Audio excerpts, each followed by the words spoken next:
Now this is a strange one, because normally when you get to the end of July, all politicians have pissed off for the summer and they don't come back till the end of September, so you get a couple of months of peace and quiet.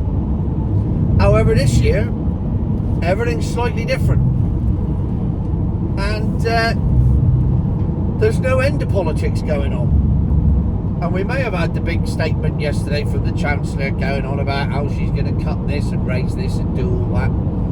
But all anybody's ever interested in really is what are they going to do about the electric car situation. Well, it turns out they've started leaking stories already. And it ain't good.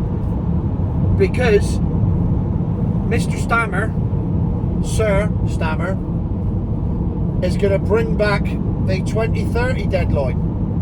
I've talked many times about the zero emissions vehicle mandate, the bit of legislation they swept in under the carpet when nobody was looking, which says that by 2035, thanks to Mr. Sunak, 80% of cars sold new need to be electric. Well, Stammer is going to bring that back to 2030. Now this comes with a plethora of problems. Yeah, good word, plethora. You have that on me.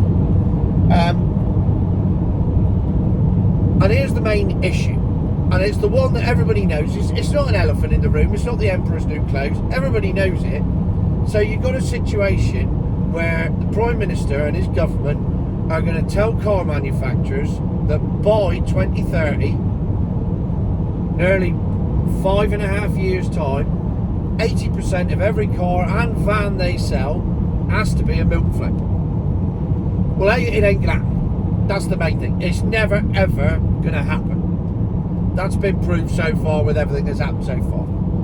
But here's the main issue, and the one that nobody wants to talk about. Car manufacturers know that milk floats aren't the future. That's why they're investing so much money in combustion engines, alternative fuels, synthetic fuels, hydrogen, anything but milk floats. They haven't announced they're going to spend another £60 billion developing batteries, have they? No, not Mercedes haven't. They've said they're going to spend that money on combustion engines. So milk floats ain't their future. Milk floats is nobody's future unless you're Chinese or Tesla. And I don't even think Elon Musk believes it, to be honest. But the Chinese do, because they're the one that they make all the technology, they make all the batteries, and now they're making the cars as well, and they're naming them shit ways. I'm going to go and test drive a BYD, but I was so offended by the 3 models available: dolphin, seal, and jellyfish. I don't know what the third one was. I just thought, what a load of shit. And they look shit, and they probably are shit. But you've got to go and drive them to find out. So, anyway, the Chinese are making all the money out of the electric cars. They're the only ones that think it's the future. So the car manufacturers, they know. They know it's not the future. The car dealers that have to sell the things, they know. They talk about it in every single sales meeting. Most car dealers are probably bald now, because they're pulling their hair out trying to work out how the hell they're going to make their 20% target this year of milk floats and milk float associated vehicles. 20%, 1 in 5. At the moment, there's somewhere between 16 and 18, depending on which month of the year it is. And that includes polished turds, i.e. hybrids. So they're still nowhere near it. They can't even hit their first target. And to be able to hit the target of 8% in 5 years' time, they need a graph that goes like that. Except their graph goes like that. I think there was a 0.1% increase in June in sales of milk floats. Hence why I said sales are declining, because the growth in sales is declining. That's what I should have said. The growth in sales is declining. Now, if you're going to hit 80% in 5 years' time, and eventually by 2035 have 100%, you need to be having growth month on month, year on year, and it's not. It's stagnant, and any minute now it's going to drop into a minus figure. Well, it won't ever drop into a minus figure because they'll just manipulate it, but it should be a minus figure. So the manufacturers know, the dealers know, and more important, the consumers know. Because at the end of the day, it doesn't matter what you make. If people don't buy it, it doesn't work. The Sinclair C5 was shit, and no one bought it. The Betamax video recorder was brilliant, and no one bought it. The mini disc was far superior to the compact disc. No one bought it. Because ultimately, what it comes down to is us parting with our cash for it. And if we don't part with our cash for it, they're not selling it. And we are not parting with our cash for it. Unless it's forced upon you as a company car, or as a huge tax break, or because you work for the public sector and therefore you get it for virtually free. And those are the only ways they can get people to take these things on. Because your average consumer in the street is going, oh, I don't want one of them. Oh yeah, but they're really good. They may be really good, and some of them are really good, but people don't want them. And if people don't want them, people aren't going to buy them. And there's nothing you can do about that. You can have the best product in the world, and if people don't want to buy it, they're not going to buy it. You can have the shittiest product in the world, and everybody will buy it. Look at Carlin Black Label, Carlsberg Green. Two examples of the shittiest end of the market that dominate everything. So the manufacturers, the dealers, and the consumers all know that this is not the future and they don't want it. So the question is, why is the government going to play Russian roulette with all of us? And it's a very simple answer, because the government aren't in charge. At the end of the day, Stammer went off to Davos a few years ago and they said, when we anoint you Prime Minister, you're going to jump to our tune or we'll have you shot. So that's what he's doing. And there's nothing any of us can do about that either. And that's the beauty of it. We no longer live in a democracy, and we no longer have a choice of what policies they bring in. The only choice we have is to not buy milk floats. And we are exercising that right.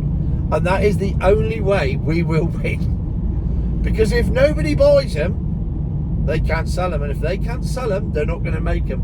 And if they don't make them, they don't exist. Now here lies the other problem. Sooner or later, petrol and diesel cars are going to go rocketing in value. Because I've spoke to a lot of people. I went to a car show Sunday, spoke to a lot of people, and everybody I speak to says the same thing. And it's on all the comments on everything I do. I'll just keep me calling. Now therein lies a huge issue for Stammer, the industry, the dealers, everybody. Because if everyone goes, well, you want me to buy an electric car? I don't want an electric car. I'll just keep what I got. So in 2030, everyone's driving around in the same car they've had for the last 10 years. Nobody's buying new. Nobody's buying second hand, because there is no second hand market, because nobody's buying new. And the whole second hand market comes to a halt as well. And you end up with 2003 BMW 3 Series being worth 10 grand, because there are no cars around and they're now at a premium. And the car market becomes the housing market.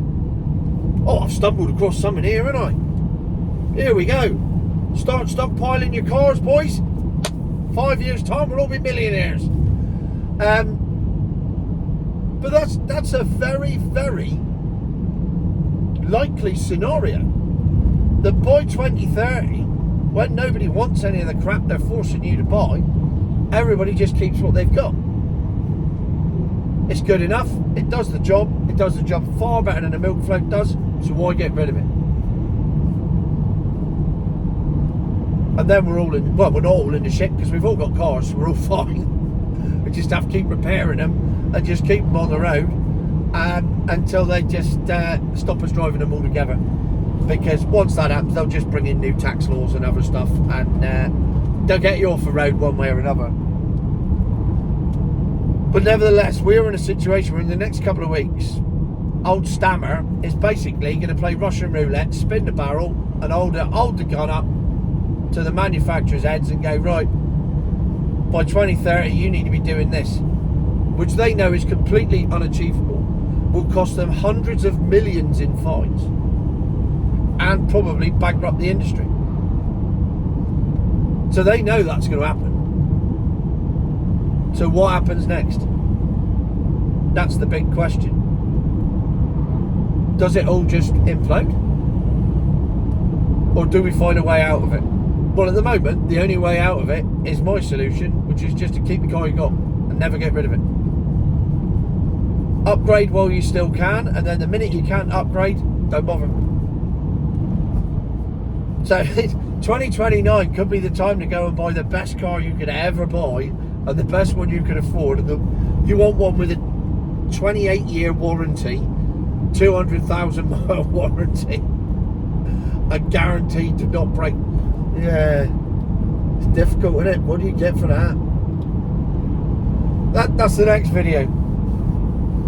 Cars you would buy when you can't ever buy another car again and you need something to run forever. There's a video. I'll go off and do my research on it later. That'll do for tomorrow. Right. So, there you go. In conclusion, the car industry's on its arse. Dealers are on their arse. The consumer holds the power. And unfortunately, we'll probably be worse off for it. Future my arse.